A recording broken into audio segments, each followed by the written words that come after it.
you're going to see a handful of Republicans vote with Democrats to challenge that power today. I think if you see a really aggressive action tomorrow, the next day you'll see some more Republicans coming out and saying, maybe we're going a little bit too far here. But they have a difficult thing. They'll face Democrats next year, but they'll also face the risk of a Republican primary challenger if they are not sufficiently if they don't kowtow to Trump sufficiently. So they're between a rock and a hard place here. One more sleep until Liberation Day. Not clear what the tariffs will be all about. Gavin Bade, he's the trade and economic policy reporter at the Wall Street Journal and has joined us now live on the line. Gavin, welcome to you. John, great to be with you again. Thank you for joining us, Gavin. Now, look, what is the latest news, the latest reports, the latest wild guesswork, Gavin, on what President Trump is cooking up by way of new trade tariffs? Yeah, it's a bit of a mystery to anyone except his top aides right now. The president surprised some of them yesterday, telling reporters in the Oval Office on Monday evening that he had settled on a plan for his tariff announcement tomorrow, but of course would not give us a preview of what that was. There's two basic options on the table right now. One is this reciprocal tariff plan that he's been touting over the last month that would aim to hit every major U.S. trading partner with its own tariff rate. But he's also in recent days considered reverting to his campaign pledge for a universal, or what he calls an across-the-board tariff of 20%. And that would mean virtually every U.S. trading partner and every import coming into the U.S. would get a 20% tariff bump on top of any tariffs that are already imposed. So we're coming down to the wire. It's a jump ball right now as to who he will, which policy prescription he will choose in these last few hours. Really, really tense time. And Gavin, a 20% tariff across the board, that would be at the worst end of expectations, wouldn't it? But we do think, don't we, the president will delay implementation of what he has to announce, keeping everyone on tenterhooks, keeping everyone hoping that they can somehow cushion the blow in negotiations. I do think that there will be an element of Liberation Day, as he's called it, tomorrow that will be effective immediately. I think that one thing they've been trying to do with this across-the-board tariff and the reciprocal plans is find a way for him to levy tariffs tomorrow. I think that's important to his team, especially Secretary of Commerce Howard Lutnick, and he wants to make a big splash tomorrow and also really kind of clear the table so that other nations can come back and negotiate. He wants to have maximum leverage when it comes to that. So I think we will see something effective immediately tomorrow. Right. Yeah. That could be combined with other announcements for tariffs in the future as well. Right. Now, so if it's about immediate, harsh tariffs, Gavin, isn't the word from many independent objective economic experts that could force the U.S. economy pretty much into immediate recession? I've seen it reported that they are saying it could last a year. This is serious stuff. It absolutely is. And I think, there's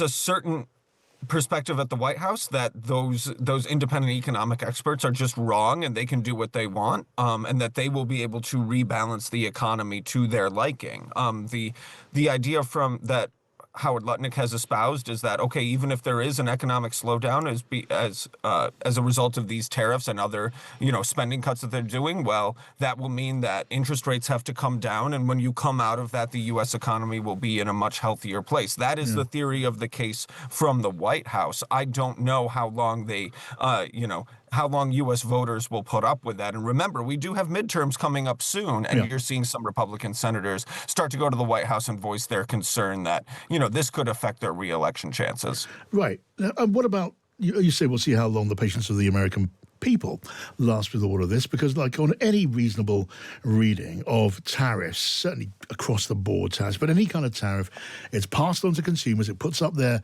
cost of living. It is not good news in that sense for almost anybody. And what about the Republican Party in Capitol Hill and elsewhere? They can't all be happy about this. Some, no doubt, will be absolutely in step with the president. Surely others will not be. Is anyone making that clear? Yes, I think there will be a handful of Republicans who will vote today on a Democratic resolution that would challenge the president's authority to impose these tariffs on the emergency basis that he's doing so, right? He has already put in tariffs on Canada and Mexico over the fentanyl issue. We've talked about this before, John, based on this obscure International Economic Powers Act that allows him to declare an economic emergency. This is what they are thinking about using for across-the-board tariffs or reciprocal tariffs tomorrow, you're going to see a handful of Republicans vote with Democrats to challenge that power today. I think if you see a really aggressive action tomorrow, the next day you'll see some more Republicans coming out and saying, maybe we're going a little bit too far here. But they have a difficult thing. They'll face Democrats next year, but they'll also face the risk of a Republican primary challenger if they are not sufficiently if they don't kowtow to Trump sufficiently. So they're between a rock and a hard place here. Right. So in the case of Mexico and even Canada, the idea of putting a halt to dangerous imports of fentanyl is being used as the emergency to justify presidential action without having to get an okay from Congress. When it comes to global tariffs, Europe and more widely than Europe, what would be the reason or the pretense for doing that? I think they would say, if they go this route and declare an economic emergency, they would say that the hollowed out U.S. industrial base constitutes an economic emergency and a national security emergency, that if we got into a conflagration, say with China, would not have the industrial base to be able to challenge that economy in a prolonged war, right? They may be right about that. Now, whether that constitutes an economic crisis, an economic emergency that justifies these tariffs, I think that it's a policy question. It's also a legal question. We, interestingly, have not seen any legal challenges to the Canada and Mexico tariffs, although that was a novel use of that emergency economic law. I think if you see them do that in a big way tomorrow, you'll see some of corporate America get off the sidelines and file a legal challenge, but no one wants to be the first one to do that right now. If you put your head up, then Trump might slap you down. All right, Gavin, good to talk to you as always. Gavin Bade there at the Wall Street Journal. Now, I want to say hi, welcome to Drive here on Times Radio to Chris Southworth, who is the UK's Secretary General of the International Chamber of Commerce. Hello to you, Chris. Good afternoon. So good to have you here. So look, we don't yet know what the president's going to do. Reports that the president's staff have put up an idea for 20% across the board tariffs sounds pretty alarming. But anything approaching that, Chris, would be a real blow to so many of your members. Yeah, absolutely. I mean, it's a completely chaotic environment. I think that's the first point to make. And I think it's very, very hard to plan for what's going on from a business point of view and a government point of view. I think what we're saying to the government at the moment is we can't just keep staying in a reactive position, reacting to everything that the White House is saying. We have to have a resilient plan for the economic well-being of the UK. That's our number one priority. Our priority is we've got a flatlining economy. We've got to fund public services. The spring statement last week was interesting in the sense that the Chancellor rebalanced the budget to give us another £9 billion in headroom, but that's clearly not enough. That could get wiped out by US tariffs. We have to have another plan. Yeah.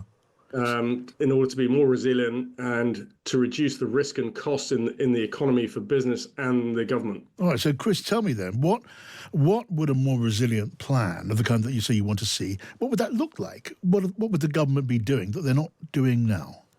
Well, that's an interesting point. So we published a plan for growth the day before the spring statement, and that set out a well-consulted plan. We've been intensively asking industry and international institutions and the UK government as well. What can we do to reduce pressure on public finances, reduce pressure in terms of the international situation, which is incredibly unpredictable. We have to have versatility in our economy. And we set out sort of three buckets of activity, one on market infrastructure, one on innovation, and one on finance. And all of that's around the modernization of trade and trade finance. There is absolutely every opportunity now to pump £22 billion of working capital into the economy to allow SMEs to grow. And there's every opportunity to put in the right infrastructure to make trade cheaper, faster, simpler.